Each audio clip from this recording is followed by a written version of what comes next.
Review for a History of Violence with Viggo Mortensen, directed by David Cronenberg. So the synopsis: a mild-mannered man becomes a local hero through an act of violence which sets off repercussions that will shake his family to its very core. So, good movie. I've always liked this movie. I've seen it a few times before. So Viggo Mortensen basically he runs like a diner. I think his wife's like a lawyer, and he is like this, mild-mannered man, nice guy, or you think, in this small town, and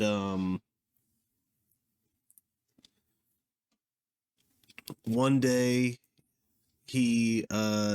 some guys are going through town that are violent men and have a history of doing violence, probably mob related, and they want some coffee, and he doesn't like them. They're closing his cafe or his coffee shop, and he's like, hey, we're closing, so we're not going to give you any coffee.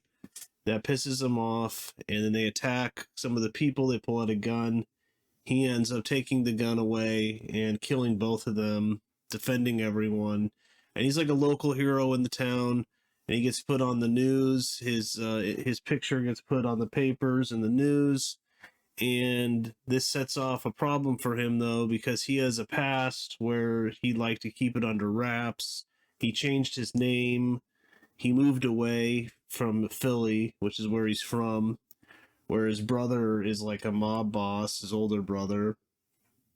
So anyways, this puts him on the map, and then Ed Harris, who works for his brother, shows up and basically starts calling him a different name, and he's like, I don't know who that is, and, he knows that it's his boss's brother. So,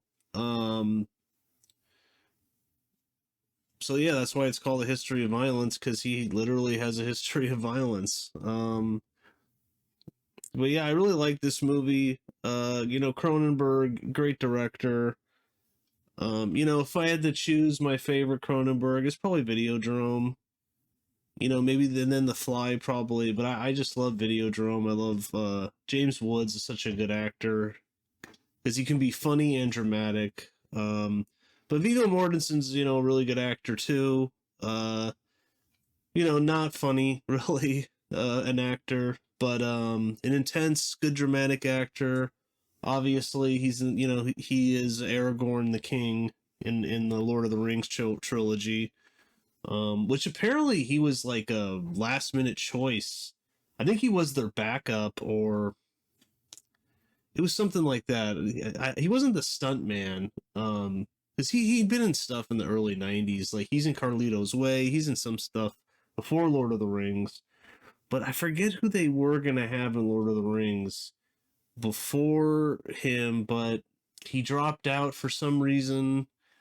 He couldn't do it for some reason. Or maybe he got injured or something. Or I don't know, it just wasn't working. But, so he was like a last-minute choice. I think they were already filming. And the guy, he dropped out or something, and he was like their second choice, and then he was able to do it, and, obviously worked out great. I mean, I think he's perfect for Aragorn. But yeah, Maria Bello's in this too, very attractive woman. She's really good in it as his wife. She doesn't like what's going on. She's kind of scared once she learns about who he was, which at first he's lying and denies it. But, later he admits to it. Ed Harris, obviously great actor. I almost wish he was in this more. Okay, spoilers, but he's in it for like half the movie or something, maybe a little bit longer.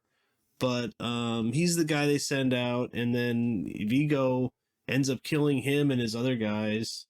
He's got this gnarly scar on his face, which Viggo gave to him.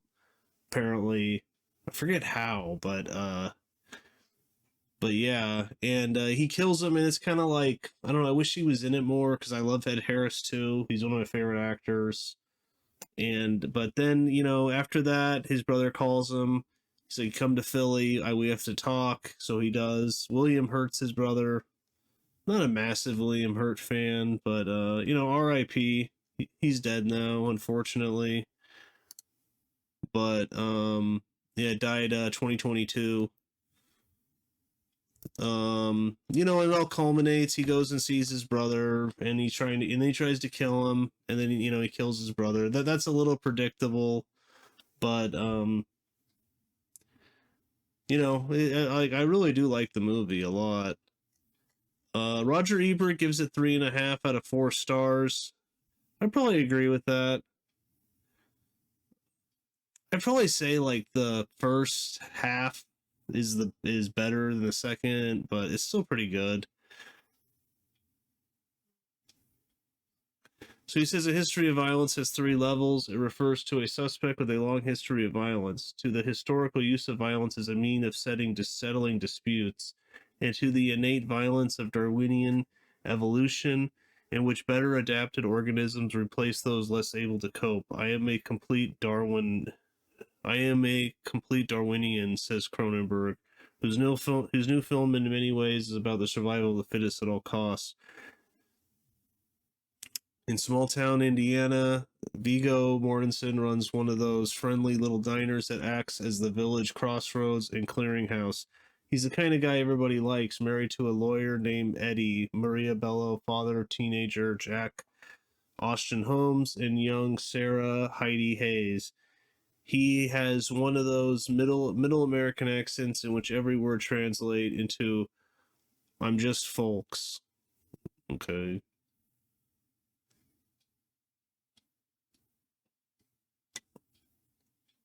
So he says he makes a shy hero. He doesn't want to give interviews or talk about what he has done, and there are strained moments in his household as his wife worries about a seismic shift in his mood, and his son can't understand an understated change in their relationship. Read no further if you want to reserve the reason for these changes. So yeah, and then he goes into the spoilers. He has a secret he's been guarding for 20 years. He is not named Tom Stahl, but Joey is not from Indiana, but from Philadelphia.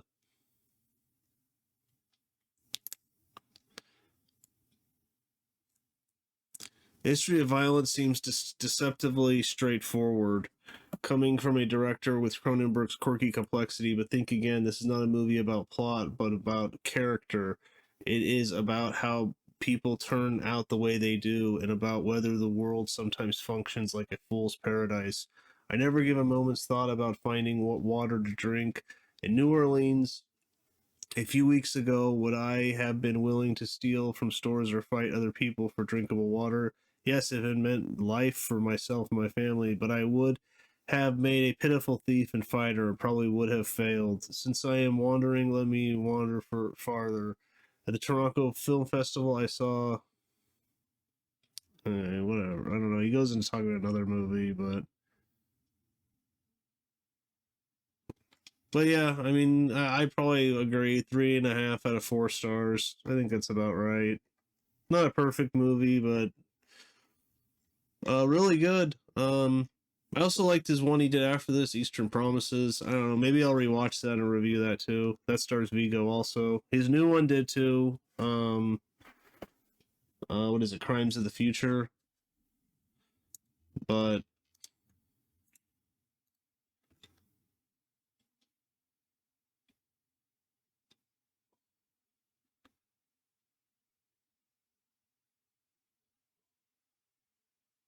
wow, William Hurt received an Oscar nomination for this film for Best Supporting Actor, despite only being in one scene which lasted less than 10 minutes. I don't know, I think it's a little odd. But like I said, I'm not a massive William Hurt fan, honestly. I mean, he's good in this. I don't think he's a bad actor. There's just something about him I just don't find interesting. Kind of boring almost. I mean, he is good in this, but does he deserve an Oscar nomination for being on screen? I mean, for 10. I mean, I thought it was a little more than 10 minutes, but I don't know. It got best adapted screenplay.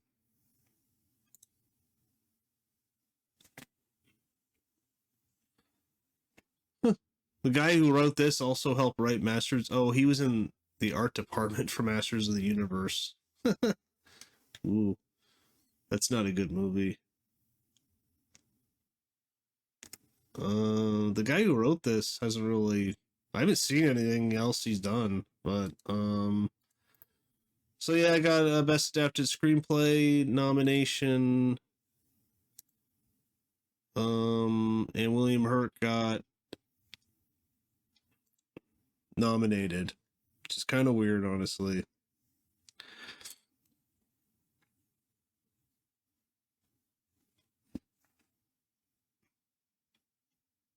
Thomas Jane and Harrison Ford turned down the role of Tom Stall. No way. Thomas Jane did? Why would he do that? I wonder if Cronenberg was attached then.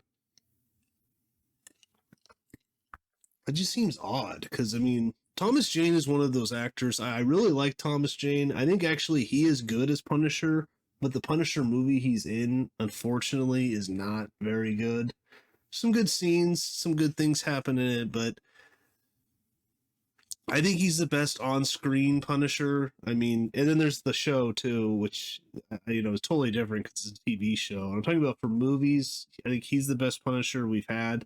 It's just the movie wasn't very good, unfortunately.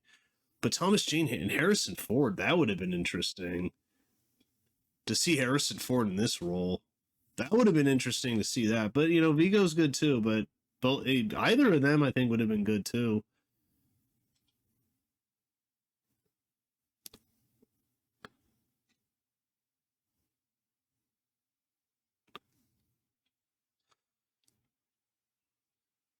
But William Hurt filmed his role in only 5 days. Yeah, he's not in it that much. This is the last film in history to be released on VHS. Yeah, that's what I was saying. The last major motion picture to be released on VHS. So, although uncredited, Cronenberg contributed to the final shooting draft of the screenplay. Yeah, it makes sense. David Cronenberg described the film as a meditation on the human body and its relationship to violence. So, but yeah, solid movie. Check it out. Cronenberg, great director. So, like, comment, subscribe, and I'll see you next time.